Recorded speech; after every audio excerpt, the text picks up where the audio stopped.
بسم اللہ الرحمن الرحیم۔ نبی اکرم صلی اللہ علیہ وآلہ وسلم سے آج ہم اپنی گفتگو کا آغاز کر رہے ہیں۔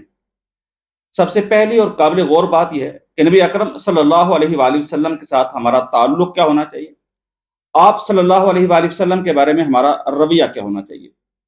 اس لیے کہ ہر تعلق کے کچھ تقاضے ہوتے ہیں، ہر تعلق تقاضا کرتا ہے کہ اس کی ضروریات کو پورا کیا جائے۔ استاد شاگرد کا تعلق کچھ تقاضے ہیں اس کے، میاں بیوی کا تعلق کچھ تقاضے ہیں اس کے، والدین اور بچوں کا تعلق کچھ تقاضے ہیں اس کے۔ تو نبی اکرم صلی اللہ علیہ وآلہ وسلم سے تعلق دنیا کا اہم ترین تعلق ہے، تو ظاہر ہے اس کے اعتبار سے بھی کچھ تقاضے تو ہوں گے۔ آج ہم ان تقاضوں کو سمجھنے کی کوشش کریں گے۔ نبی اکرم صلی اللہ علیہ وآلہ وسلم سے تعلق کے حوالے سے ہماری جو ذمہ داری بنتی ہیں، ان میں سے سب سے پہلی ذمہ داری یہ ہے کہ آپ صلی اللہ علیہ وآلہ وسلم کے اوپر ایمان لایا جائے۔ اب اس کو ہم ذرا سمجھنے کی کوشش کریں گے کہ آپ صلی اللہ علیہ وآلہ وسلم پر ایمان لانے سے مراد کیا ہے۔ دیکھیے، جو مکہ کے مشرک تھے وہ نبی اکرم صلی اللہ علیہ وسلم کے بارے میں کیا کہتے تھے؟ الصادق اور الامین، کہ آپ صلی اللہ علیہ وسلم سچے بھی ہیں اور امانت دار بھی ہیں۔ اور حجر اسود کی تنصیب کا موقع آیا، اور جب یہ فیصلہ ہو گیا کہ نبی اکرم صلی اللہ علیہ وآلہ وسلم اس قضیے کا فیصلہ کریں گے، تو ان سارے علاقے کے اندر خوشی کی لہر دوڑ گئی کہ جب محمد بن عبداللہ فیصلہ کریں گے تو وہ فیصلہ ٹھیک ہوگا۔ یہ ادب اور یہ احترام کس کا کیا جا رہا تھا؟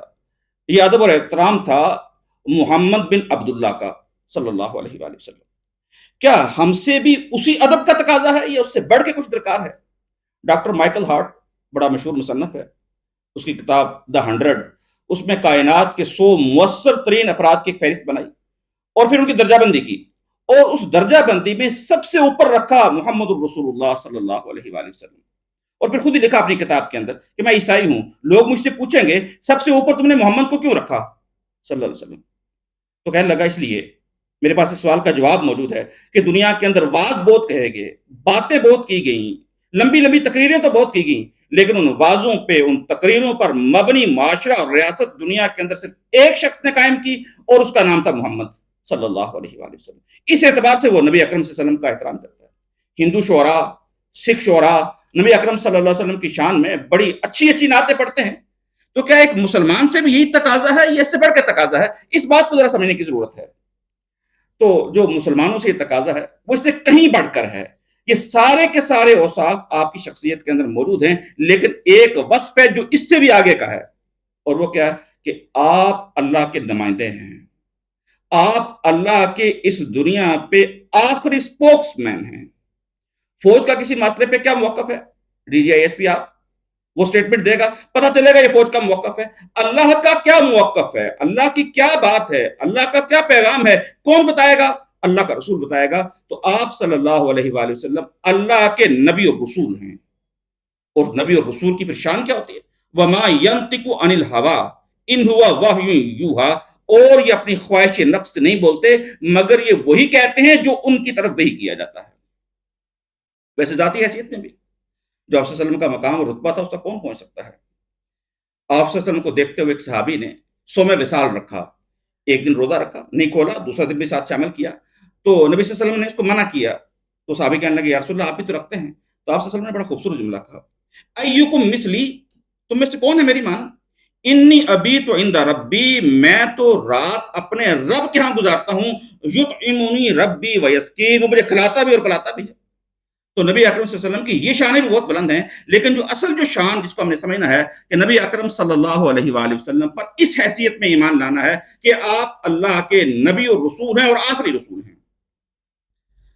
اسی لیے قرآن مجید کے اندر آتا ہے کہ جب کفار سے کہا جاتا ہے کہ ایمان لاؤ تو اس کی وضاحت کیسے کی جاتی ہے؟ وَإِذَا قِيلَ لَهُمْ آمِنُوا، جب ان سے کہا جاتا ہے ایمان لاؤ، کما آمن الناس، جیسے یہ لوگ ایمان لائے ہیں۔ وہ نبی اکرم صلی اللہ علیہ وآلہ وسلم پر ایمان لانا ہے، اس کے اوپر یقین رکھنا ہے، کیسا؟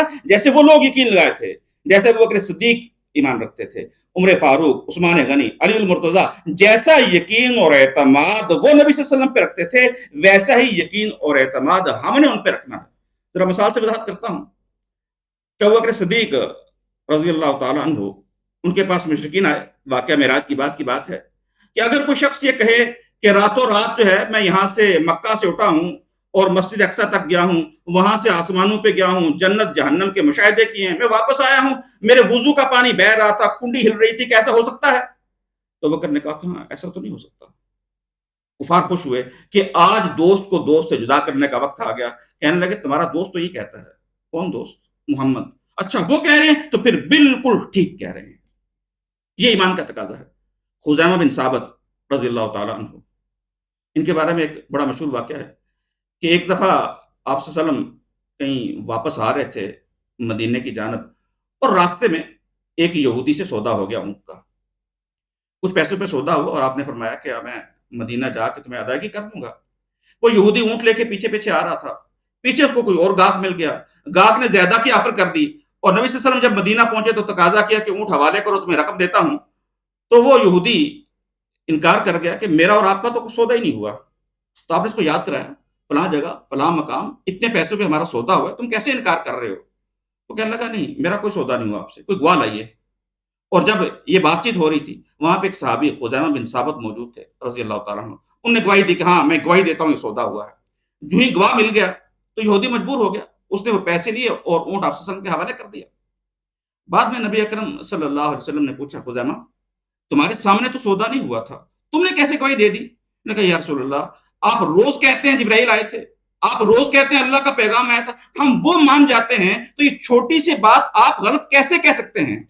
اس پہ نبی اکرم صلی اللہ علیہ وسلم اتنے خوش ہوئے، آپ نے فرمایا کہ آج کے بعد ایک اکیلے خزیمہ کی گواہی دو بندوں کی گواہی کے برابر ہوگی۔ کوئی موقع آیا تو اس کی بھی انشاءاللہ وضاحت کریں گے کہ یہ نبی اکرم صلی اللہ علیہ وسلم کا جملہ جو ہے کیسے مفید ثابت ہوا، انشاءاللہ اس کا تذکرہ پھر کبھی کریں گے۔ ایک اور بات جو بہت قابل غور ہے، اور ویسے ڈرتے ڈرتے کہہ رہا ہوں کہ ہم تو نبی اکرم صلی اللہ علیہ وسلم کو اللہ کا رسول بھی مانتے ہیں اور آخری بھی مانتے ہیں، لیکن صرف ہمارا ہی ماننا ضروری نہیں ہے، بلکہ 1,24,000 انبیاء اور رسل جو دنیا پہ آئے ساروں کے لیے لازمی تھا کہ اجمالی طور پہ مانیں گے کہ ایک نبی آئے گا آخر پہ، محمد اس کا نام ہوگا، احمد اس کا نام ہوگا، یہ اوصاف ہوں گے اس کے، اور وہ اللہ کا آخری نبی اور رسول ہوگا۔ وہ اللہ کے نبی کی نبوت اور رسالت کو ماننا دنیا کے ہر فرد کے لیے کیا بلکہ جو پہلے انبیاء گزرے ہیں ان کے لیے بھی ضروری تھا۔ اور سورہ صف جو ہے اس کے اندر تو نشاندہی ہوتی ہے، وَإِذْ قَالَ عِيسَىٰ ابْنُ مَرْيَمَ، جب عیسیٰ ابن مریم نے کہا تھا کہ بنی اسرائیل میں تمہاری طرف اللہ کا رسول ہوں اور میں اس کی تصدیق کرتا ہوں جو تمہارے درمیان تورات کے نام پہ موجود ہے، وَمُبَشِّرًا بِرَسُولٍ يَأْتِي مِن بَعْدِي، اور میں ایک رسول کی بشارت دیتا ہوں جو میرے بعد آئے گا، اسمہ احمد، اس کا نام احمد ہوگا۔ تو آپ صلی اللہ علیہ وسلم سے پہلے جتنے انبیاء اور رسول آئے انہوں نے بھی آپ کی نشاندہی کی، آپ بیان کیا کہ ایک نبی اور رسول اس نام کا ان اوصاف کا آئے گا۔ ان معنوں کے اوپر نبی اکرم صلی اللہ علیہ وآلہ وسلم پر ایمان لانا ضروری ہے۔ اللہ تعالیٰ ان معنوں میں آپ صلی اللہ علیہ وسلم پر ایمان لانے کی توفیق بھی نصیب فرمائے اور اس کے تقاضے پورے کرنے کی بھی توفیق نصیب فرمائے۔ وآخر دعوانا الحمدللہ رب العالمین۔